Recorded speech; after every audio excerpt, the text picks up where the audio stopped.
Hello and welcome to this edition of the Inspire Online Book Club. Today joining us we have Claire Saribi and Alison Hirst from Inspire, who some of you will have seen before on previous book clubs. And this time we are delighted to introduce another guest reader. This time we have Anne Woodcock. Hi, Anne. Hello, Anne. And Anne is in a book club, the Crockwell Butler Book Club. So we're delighted to have you with us today. The book that we're talking about today is this one, 1,000 Ships by Natalie Haynes, who is a classicist and a broadcaster. It's been described by The Guardian as absorbing and fiercely feminist. It was shortlisted for the Women's Prize. It was one of The Guardian's books of the year last year. And the book retells the story of the Trojan War from an all-female perspective. So a lot of the critics loved it. As I said, The Guardian called it absorbing, but were we absorbed? Claire, can I ask you first what you thought of it overall? Did you enjoy it? I did enjoy it. I found it interesting. I thought some parts were more successful than others for me, reading it for enjoyment. Some of the for people who haven't read it, it doesn't just follow one female character, it's a whole range. And I think there's even a quote from the book, which as I listened on audio, I don't have in front of me, that said this is about all the women of war or of the Trojan War. So we had different perspectives throughout the book, and some of them I found more engaging than others. We could talk about that a little bit later on. Anne, what did you think to it overall? Did you enjoy it? Yeah, I did enjoy it. It's like you have to concentrate a bit to keep up with quite how it's working. But I agree with what was just said, that some of the characters are more engaging than others. I think you're not particularly intended to be engaged with the characters in the way that you would in many books that you read. I mean, I think you are engaged probably with one, and that's Penelope, but because her story is done slightly differently from some of the others. But overall, yeah, I mean, I enjoyed it. I was really glad I read it. Yeah. What about you, Alison? I really enjoyed it and wanted to start again, sort of after I'd finished, just go through it again. So I've started to listen to it on the audiobook now, having read it, which has made me realise I'm not pronouncing people's names properly. But I was glad that I've done some sort of homework beforehand over the last few years, because there's been a number of books about women of the Trojan War or women of the classical period, quite accessible novels, very well written, very engaging. So I feel like I've sort of started to understand who's who and how the stories fit together, because I don't really have a proper understanding of the original story of the Trojan War. I've never studied it or read it, and I appreciated that, because it did make it a little bit easier to work out who was who and how it all fitted together. Yeah, I really enjoyed it. I found it hugely entertaining. I don't know if I was expecting to be honest. Apparently she was a is a stand-up comedian, apparently, which I didn't realise. Yeah, I think you can really tell that, can't you? I think my favourite character and the favourite storytelling in it was Penelope. I know you've mentioned her, Anne. There's so much humour in Penelope's story. You can definitely tell that she was a comedian. Yes. I think that's interesting, because for me, Penelope's story was my least favourite aspect of the book. I felt like I got less well acquainted with Penelope through her narrative. So Penelope's narrative is in the form of letters to her husband who's absent, Odysseus. As we know, he goes off on 10 years at war, and then at least another 10 years coming back home again. So he's absent for most of Penelope's story, and I felt like her narrative was almost a retelling of Odysseus's story. So I was learning more about where Odysseus was when he was with Circe or Calypso, blinding cyclopses. I got all the detail of Odysseus again which I have read about before, but I didn't really feel like I found out a great deal about what Penelope was doing, apart from obviously weaving and unweaving and I do see what you say. fighting off suitors. Yeah, because she is retelling Odysseus' story, but I just found that really amusing how she's giving a different side to it, because obviously you kind of taught that he's this hero and he just keeps going, but she's kind of quite laughing at him quite a lot for that, oh, here he goes again. I just really liked her voicing. That was a different thing. What you're laughing at, what did you think? Yeah, I mean, exactly. It was like that. I think it was wonderfully told in modern language, which sort of made it come alive. I think too, I mean, Odysseus, I think he's perhaps the only tall, sympathetic character of the men in the whole book. I mean, in some of the parts where he's interacting with the Trojan women and so on. So maybe it's fair enough to hear a bit more about him. And it is all sort of refracted through Penelope's view. And yeah, I mean, I agree. I think she's so funny. It's just great. Yeah, it's quite dismissive of him, isn't she? She's quite dismissive of his achievements and quite sceptical about him. And I think it's very telling when she talks about, okay, I know that you tried not to go. I know you tried to get out of the draft, but playing mad was quite a good plan. But then she could have quite poignantly says that as a mother, she would have handled it differently. She would have sent the plough over her own feet and, hurt herself to avoid that happening, whereas he chose to reveal himself as fit to go to battle and had to leave. So I thought she was quite profound in that little one sentence after the sort of humour and quite light-hearted way that she talks about what a pain it is that he's, off gallivanting, but there was obviously a lot of pain and sorrow behind it, really. Yeah, I don't know what the reviews call it, fiercely feminist. I'm not quite sure. Feminist in the sense that it's from the women's point of view, but I don't think they were stridently feminist. I think they were just honestly and genuinely telling their stories, really. Yeah, I was just going to say that that thing that you pointed out about what Penelope is saying, that hers would have been a braver choice, what she would have done, and that's probably the most serious she is.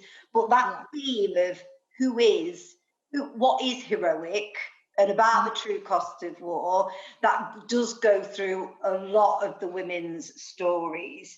I think I'm going to forget who it was now, but in one of the stories, it was Clytemnestra. Is that how I say it? I can't remember. Yeah, Clytemnestra. Agamemnon's wife. Thank you. Sorry, I should have done a disclaimer at the start of this that there will be some bad pronunciation on my part. But yeah, because she has, she lost her daughter, and there's a lot of this loss throughout it, isn't it? And you don't really see that it's all the men being the heroes in the classic stories, but really are these women the ones that are the real heroes that stay behind with the children and the ones that lost their husbands? I mean, I think the poet, or the muse for the poet who comes in through what he called Calliope, I don't think that's how you pronounce it. I mean, I only realised when I looked through it for the second time in preparation for this morning, he actually, or in those chapters, the themes about, such as the one we've just been talking about, are very much brought out. I don't think when I read it through the first time I picked that up, but in fact he is bringing out these themes about what is more heroic really, and so on. And I think it is a book that I think actually deserves a second reading. Yeah, you said that, didn't you, Alison, about reading it? Yeah, I very rarely want to read something again. I certainly don't tend to want to read it straight away, but I did feel like just getting to the final page and going back to the first page and just going around the whole thing again, just to see it. Now that I know more, now that I understood what the author was actually trying to do, rather than just thinking, this is all jumping all over the place. Once I saw the pattern and realised, how it all looks in her mind when she created it, I just wanted to read it again and appreciate it like that, really. Yeah, me too. I think what Anne said about the muse's voice, which you did pronounce that right. I listened to that this morning. You actually see when you're looking through that it is those themes, those threads. I think at one point, yeah, she says, "What's more heroic, the man who wages war and costs thousands of lives, or the woman who loses her husband and raises her child?" And this is coming, and I think. It is true, Alison, isn't it, that because it's told from so many different women, I think it's only afterwards you kind of get that narrative thread she's bringing through. Did anybody find it confusing, all those different stories? Because some of them were very short, you know, some of the women only appeared quite briefly. I think I might have been able to cope with all the different characters, but it was the time scale moving at the same time. So even the opening chapter, which is powerful when Troy's burning, we kept cutting to a few days before then. So it wasn't a huge time shift, but it was. Plus, I didn't actually know who that character was. I hadn't yet placed her in where she belonged or what she was to do with the story. So I was a little bit confused to begin with. I was, enjoying the writing and thought it was very, very well written, very interesting, but I didn't really know what was happening. I mean, there's a lot of time shifts, isn't there? Because, I mean, Cassandra, the poet, the prophetess, is shifting all over the place because she's not only looking in the future, but she's looking past or remembering past. And it's, a lot of time movement, I agree. I think the way that the author stressed how agonizingly dreadful that was for her to have that knowledge all the time, you sort of think, oh, she can see into the future and she has visions, but the actual torture and torment that created for her was so clear, wasn't it? Cassandra's story was my favourite, and I just found it so engaging, and obviously it's not enjoyable and light, but I felt really like I could see through her eyes and really connected with that character and what she was experiencing. I thought that was excellent. And to the point that I mentioned about the different time frames, I think when she meets Clytemnestra at the end, and it's Clytemnestra who says to her, realizes that for Cassandra there is no distinction between past and future and present. It's all become one. She can't differentiate between what will happen and what has happened. It's the same to her with her terrible gift. The tone of Cassandra's story, it very contrasts with Penelope's, with the humour, because it's quite a hard read, I think, Cassandra's is. And actually the author herself, she actually says in the afterword of this book that Cassandra is the only role from all these women which I have ever performed.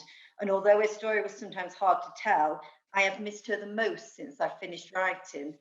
So, yeah, she was obviously trying to get a real impression of Cassandra over to us, which I think she did. And it was Cassandra's, spoiler here, Cassandra's death that got me the most. I really hoped that there was going to be a different outcome for her, and I think there was a glimmer of hope for her as well, but then she ultimately submits to her fate, and I was most sad about Cassandra out of all the women. But there is quite, actually, within this, where there are light-hearted moments, there is a lot of brutality in it. Even though this is the women's story, there is, I think one of the characters I found quite difficult was Achilles, because she was both, she was quite brutal, but she was also wounded herself. And for me, that story came across very well, and it was hard to judge her because of what she'd lost, but how brutal was she in some of the decisions that she made? Don't know if anybody else had any thoughts on that character. I enjoyed finding out about Hecabe. I thought that it was very gritty. I like that the characters don't have to be perfect. They can be flawed, and you know, the book is exploring the true cost of war and, you know, different perceptions of what is heroic and what is brave, and some of the decisions that she took, you know, that comes down to what is brave. And I think where she regrets not having killed Paris as an infant, and you can see how, you know, that's just unthinkable, but at the same time you can also see that how her train of her thought and how she's reached that, and how she's lost every other living child and all the children in Troy. Not to have 50 sons and 50 daughters, and then to have nothing left. You can sort of see the scale of the loss. But she seemed to be all about trying to preserve the dynasty as well, I suppose. She was the most powerful figure, and she wasn't able to do that. But that did make her very sort of single-minded and sound quite hard-hearted. She was not very, didn't come across as loving and kind and showing female solidarity to her daughters, really. And was just exasperated and fed up with Cassandra's wailings and goings on. Just sort of wanted to wash her hands of her, really, and didn't really support the other daughters too much either. And she was very drawn to Hector's wife, her daughter-in-law. Really, she seemed to have more respect and affection for her, really. Anne, was there any characters, any stories that particularly stood out for yourself? I mean, I suppose it's a bit pathetic in a way, but I was quite pleased that kind of there was a semi-happy ending for one character. That's Andromache. Is that the right way to say it? Yeah. You know, who, I mean, she has tragedies, but eventually, you know, she does have another life with some satisfaction in it. I felt it, and that was obviously, apart from the muse, that was the last chapter in the book. And I think that was structurally good to just put a little beacon of kind of hope and positivity right at the end. I mean, I thought it was an amazingly cleverly structured book. I'm sorry, that's not really what you asked, but the way that, you know, there's the Muse, and there's the Trojan women, and there's Penelope, who can keep repeating all through, and then there's the individual ones within that. I thought it was very, very, very clever in it. Sorry, that's a different point. No, but it's true. I completely agree. It really is, and I think that's it. It's like how we said earlier that yes, it is a tale of so many different women, which at first can seem quite, oh, how do these link together? But the way that she pulls it through, and by the end, you kind of, I don't know, I was feeling all those stories, and they were all. It was all being wound together, but in a very clever way, just in terms of the themes. And I thought the Muse's voice was very strong and very good. I like the story of the Amazon. I can't remember her name, let alone even think how to pronounce it. And I'd forgotten Penthesilea. Yes. Penthesilea. So I'd forgotten that Amazons had anything to do with the Trojan War. But I mean, that was just a one individual little story, didn't really get referred to later on, but just really powerful, and brought that character to life when, you know, presumably out of nothing, with no real evidence of what she may have been like, but really powerful. And the backstory of how she came to put herself in that position of going to fight at Troy and end up in combat with the greatest warrior that ever lived, apparently, with whom she was fairly evenly matched, apart from the fact that she clearly had a death wish at that point, so that weighed things in his favour. But that was all really, really fascinating. I didn't know anything about her story or what had happened with her sister and why that had ended up with her coming to Troy. So it was all very interesting, very informative, but really... Well, and that story, I did think, because that is kind of like the men in the book. They don't often come off very well, do they? Let's face it. But with the Amazon, that's the one time that, you know, that the man thinks, oh, there is some regret in his actions, but but she is the only woman in this that is a fighter, a warrior, and I thought that was interesting. You know, that's where he got his self-realization. But the men in general, how do we feel about the men in general throughout the book? Well, Agamemnon is my absolute worst. Oh, I know. I was so pleased with what happened to Agamemnon. Yes. I was delighted.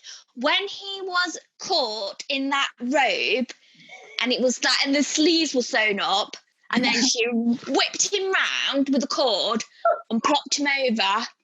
I mean, I was just loving it. Oh.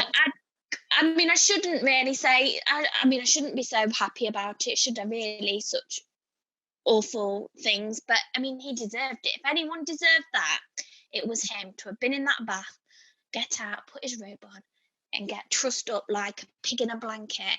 Brilliant. It was such an undignified ending as well, which is like obviously what she wanted. And he's a coward as well. Yes, exactly. Yeah. And he's took all those people to war and, you know, been the general of the Trojan army, and really but shied away from making any decisions and taking any responsibility. He's sacrificed his own daughter. He's got her there under the pretense of a wedding to Achilles. You know, his firstborn daughter, he murders her himself. You know, it's just despicable and vile. So, yeah, I thought he got what was coming to him. Yeah, his daughter's story, that did really get to me. That did, because it was so sad, so cruel how that could be done. These men were cruel. These wars were cruel. But often in the stories, the gods have got a bigger role usually in the stories. So the men can hide behind that really, because it was something that they were impelled to do because a god told them to or made them do it. But they haven't disappeared from this story, the gods, but they're sort of very much in the background. They don't seem to be directing the action quite like they usually do. So you do see the men. We're holding the men responsible for their actions, even though they don't feel any responsibility.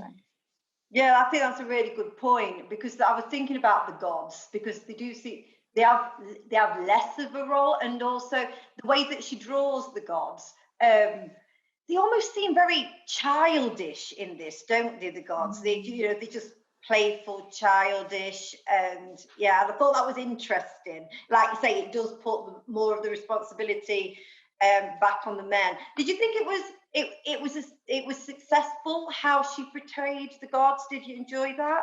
And what did you think about her portrayal of the gods in it? Yeah, I thought it was interesting, and it gave a sort of background to how the whole thing started. But more interesting than that was the bit about the sort of the older goddesses, Gaia and what's the one called Themis.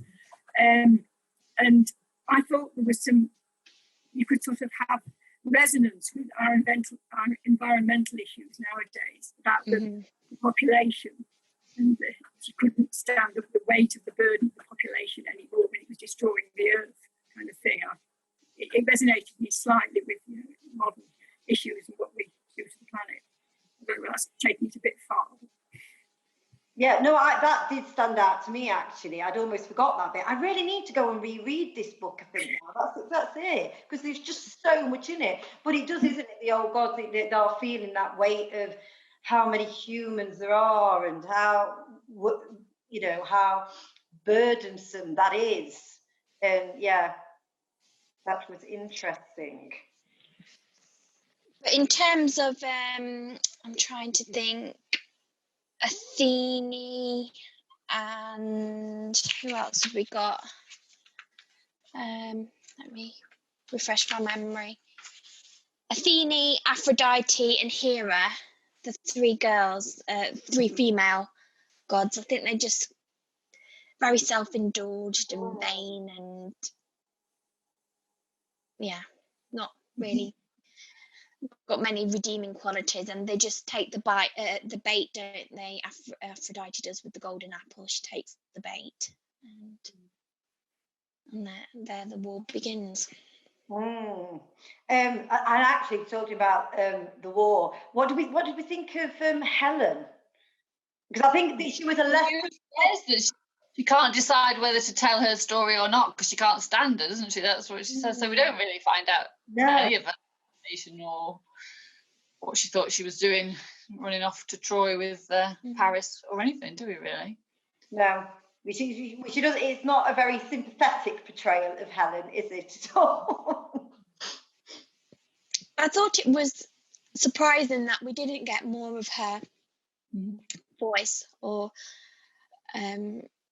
more observations of her. Really, it was very fleeting. I wonder if that's it's got to be deliberate, hasn't it? Yeah. So I wonder why. I was wondering if it is because she was wanting to bring out more of those stories that really are on the sideline, like the mothers and the wives that have lost people. And the vengeful story that you like in this, Claire, because that character traditionally it's just seen as a monstrous character. She's a brutal woman, but actually this gives a lot of a different view to that, doesn't it? That she's definitely got reasons.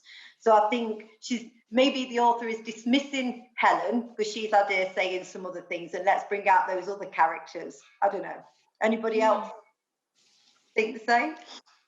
For some reason, I remember from school about Clytemnestra and Agamemnon, some story that we must have looked at. And in my mind, it was all about her having taken a lover while her husband was away at war and just wanting to get rid of him when he came back because, she didn't want him anymore, and never really knew the background or, why what other motivations you might have had, which was a bit more reasonable than just getting rid of your old husband and taking on a new replacement. So I did feel that sort of put her record straight and allowed me to remember, to think of it now as a much more rounded character than just some unfaithful wife, which was how she'd been stuck in my mind all of these years and years for some reason. Yeah. I was just checking my notes as well, and Clytemnestra is the sister and the sister-in-law of Helen. So, so it's just an interesting dynamic there, isn't there? Really?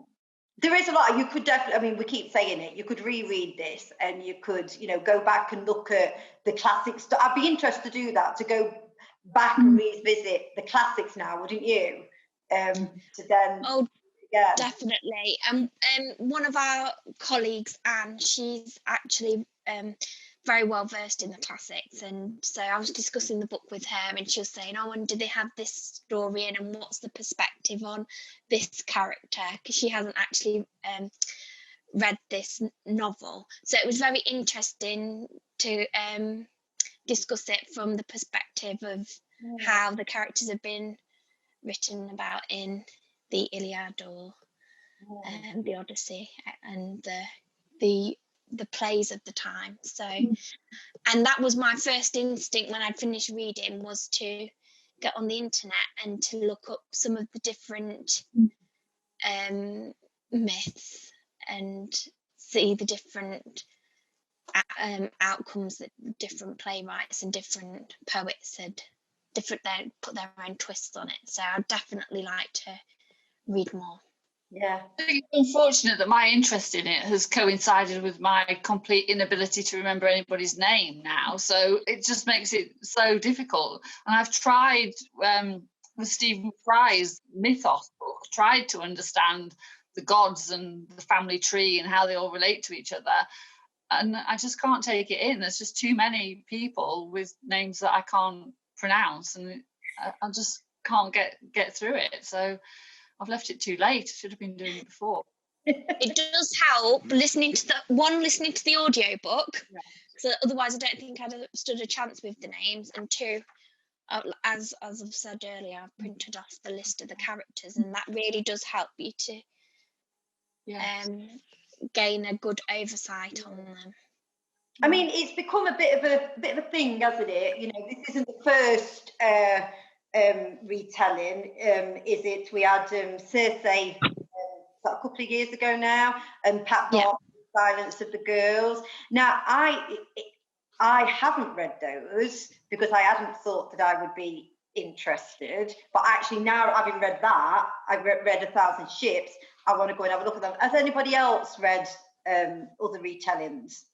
That's the great thing of working in the library, because I wouldn't have read them. I wouldn't have thought I was interested in them. But Madeline Miller's, was it her first novel that came to our attention, The Song of Achilles. Oh, yeah. I sort of had to read it because it was nominated for a book award, and we needed to have an event around that. I needed to have read the book, so it was better sit down and read that. But it's absolutely gripping and wonderful. So that triggers you then to, as Claire said, go and try and find some of the original stories. But that seemed to be sort of alone in a field by itself then. But now there's lots of other authors have.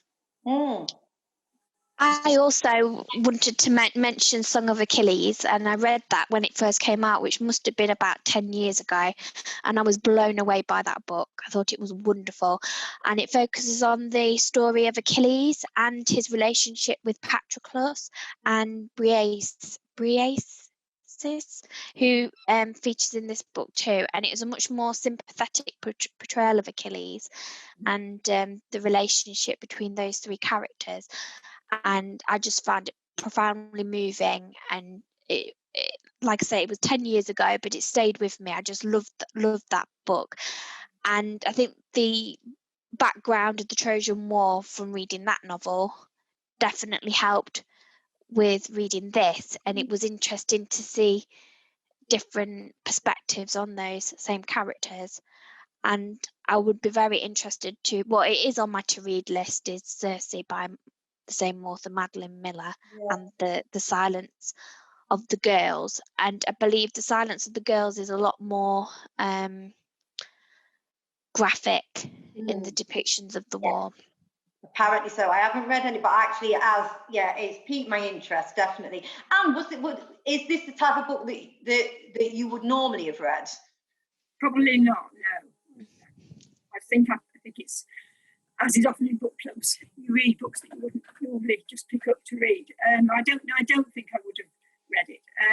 I am interested in some of the other ones that I mentioned, none of which I've read at all, and particularly the one about Achilles, because he comes across very unsympathetically, I think, in 1,000 Ships. So to read a more sympathetic portrayal of it would be interesting. Yeah. So we've all got the bug to read the retellings of the classics now. Could I just ask you, would you recommend this book to a friend? I certainly would. Yeah, definitely. Yeah. Not all of your friends, but there's certain people would enjoy it. Yes. I think it does take a little bit of getting into. You've got to persevere with it. And then you're rewarded for your efforts, really. One of our colleagues said she hated it. She was quite vehement about it. It wasn't just that she didn't like it. She said she hated it right from the start, and she'd only got a little way in it, and she'd given up because she hated it. So it's obviously going to evoke fairly strong feelings. But really, isn't that what a book should do, isn't it? I mean, that's the joy of reading. We all read it differently, have different experiences. But I've really enjoyed talking to you guys about this one. We are running out of time, sadly. So thank you very much to Claire, Anne and Alison. I'm going to go and add a few more books to my reading list now. So that concludes this session of the book club. If you've read 1,000 Ships and you've got some thoughts about it, please comment on Facebook or Twitter and let you know if you agree with us, or if you don't, let us know too. That's absolutely fine. I can also announce, very exciting, our next book for the book club is A Night Boat to Tangier by Kevin Barry, which is now available to borrow for free on ebook and e-audio. It's longlisted for the Booker. It was a Times Literature Supplement Book of the Year. and it tells the story of two fading Irish gangsters and explores crime's toll on the soul. So a bit of a departure, I think, from this one. I think that's what we like, isn't it, about the book club, that we get a chance to read some very different things. So thank you very much for watching, everybody, and hope you'll be reading along with us next time. Thank you. Bye. Bye. Thank you. Bye.